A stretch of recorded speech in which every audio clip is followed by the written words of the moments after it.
मेरे सामाजिक परिवार के सभी सदस्यों को राम राम।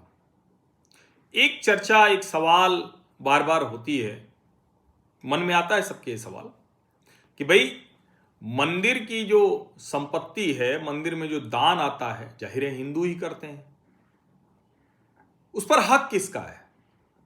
हिंदुओं का अधिकार होना चाहिए।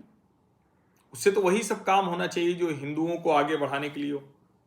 लेकिन होता क्या है, सरकारी नियंत्रण में है, सरकार उसका उपयोग करती है, कई बार उपयोग, कई बार दुरुपयोग।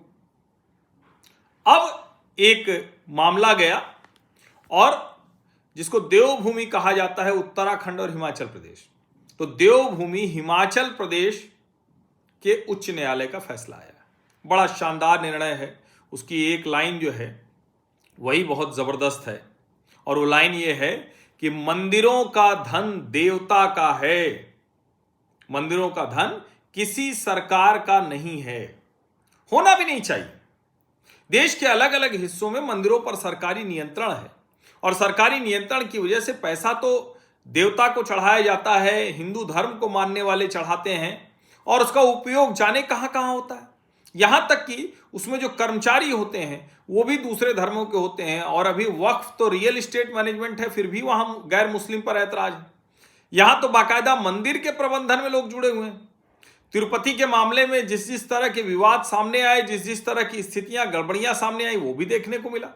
और जो व्यक्ति, मेरा बड़ा स्पष्ट मानना है, अगर किसी मस्जिद को चलाने का काम है और वहां कोई गैर मुस्लिम होगा तो कैसे चला पाएगा? संभव नहीं है। और इसीलिए बड़ा आवश्यक है कि उस धर्म के लोग रहें। हाँ, कोई सरकारी कोई जमीन है, उसका मैनेजमेंट है तो कोई भी कर सकता है, वो अलग बात है। लेकिन जो दान पेटी में धन आ रहा है, जो हिंदू चढ़ावा चढ़ा रहा है, जो दान दे रहा है, भगवान के श्री चरणों में अर्पित कर रहा है, उसको सरकार ऐसे कैसे इस्तेमाल कर सकती? अभी हिमाचल प्रदेश में ये आया और बाकायदा बहुत कुछ आदेश आया है। ये बड़ा जरूरी है समझना। बहुत साफ साफ हिमाचल प्रदेश हाईकोर्ट ने कहा है कि सरकार मंदिर के धन का दुरुपयोग नहीं कर सकती है। ये देवता का धन है, सरकार का नहीं है। हाईकोर्ट ने बाकायदा 31 बिंदु तय किए हैं, उनके आधार पर सब कुछ करना होगा। और यहां तक कि इस राशि का उपयोग, इस पैसे का उपयोग विशिष्ट व्यक्तियों के लिए उपहार और स्मृति चिन्ह खरीदने में भी नहीं होगा। यह बड़ी बात है। मतलब ये कहे कि मंदिर आ रहे हैं, विशिष्ट व्यक्ति हैं, वीवीआईपी हैं, उनके लिए स्मृति चिन्ह खरीद लो, उपहार खरीद लो, ये भी नहीं होगा। इस राशि का उपयोग उन सार्वजनिक भवनों, पुलों, सड़कों आदि के निर्माण पर नहीं किया जाएगा जो राज्य द्वारा बनवाए जाने हैं। यह हाईकोर्ट ने अपनी टिप्पणी में कहा है कि देवता एक न्यायिक व्यक्ति है, धन देवता का है, सरकार का नहीं, ट्रस्टी केवल संरक्षक हैं, और मंदिर के धन का कोई भी दुरुपयोग आपराधिक विश्वासघात के समान होगा।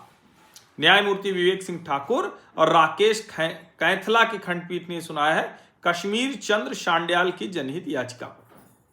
उन्होंने कहा था कि भाई हिंदू सार्वजनिक धार्मिक संस्थान और धर्मार्थ निधि अधिनियम 1984 का कड़ाई से अनुपालन सुनिश्चित किया जाए।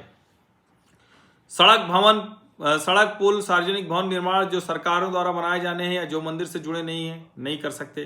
किसी भी सरकारी कल्याणकारी योजना, निजी व्यवसाय, उद्योगों में निवेश, दुकानें, मॉल या होटल चलाने नहीं कर सकते। मंदिर आयुक्त और मंदिर अधिकारियों के लिए वाहन खरीदने व मंदिर आने वाले वीआईपी के लिए उपहार खरीदने में नहीं कर सकते। उपयोग किसके किसके लिए होना है?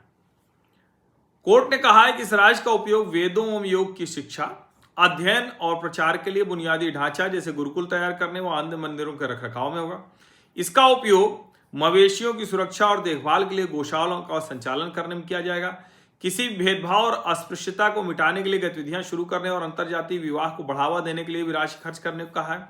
हिंदू धर्म के प्रसार और इसके लिए विश्वविद्यालयों में छात्रवृत्तियां एवं सीटें प्रदान करने के दान राशि के उपयोग के निर्देश दिए गए हैं।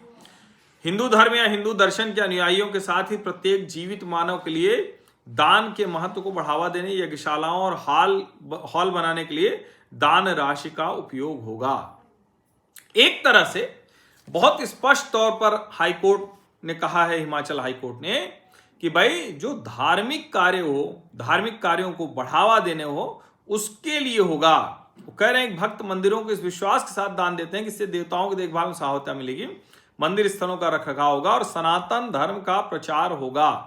जब सरकार इस चढ़ावे को अपने अधिकार में ले लेती है तो वह उस विश्वास के साथ विश्वासघात करती है। ये बहुत डिटेल में आया है और मैं कई बार कहता हूँ, कई बार मैं इसमें थोड़ा भ्रमित भी रहता हूँ कि कई ऐसे निजी मंदिर हैं जो बड़े शानदार चलते हैं, सरकारी मंदिर भी बड़े शानदार चलते हैं। निजी मंदिर में कई गड़बड़ियाँ होती हैं, सरकारी में भी कई गड़बड़ियाँ होती हैं। तो ऐसे में क्या पूरी तरह सरकारी नियंत्रण से मुक्त होना चाहिए? बिल्कुल मुक्त किया जाना चाहिए और निजी जो नियंत्रण है उन पर भी पूरी तरह से निगरानी होनी चाहिए, देखना चाहिए कहीं कुछ गड़बड़ तो नहीं हो रही। बाकी जो मंदिर के लोग हैं, पुजारी है, प्रबंधन से जुड़े लोग हैं, और हर जगह मंदिर प्रबंधन पुजारी ही नहीं होता, पुजारी उसका एक छोटा हिस्सा होता है, बड़ी कमेटी होती है। वो सब मिलकर तय करें कि जो हिंदू धर्म के लोग दान दे रहे हैं, जो भी चढ़ावा चढ़ा रहे हैं, उसका सही उपयोग कैसे हो। हिमाचल हाईकोर्ट का ये निर्णय मंदिरों पर सरकारी नियंत्रण हटाने की ओर एक बड़ा कदम हो सकता है। आप सभी का बहुत बहुत धन्यवाद। सब्सक्राइब अवश्य कर लीजिए, नोटिफिकेशन वाली घंटी दबा दीजिए, लाइक का बटन दबा दीजिए, अधिक से अधिक लोगों तक इस वीडियो को पहुंचा दीजिए। धन्यवाद।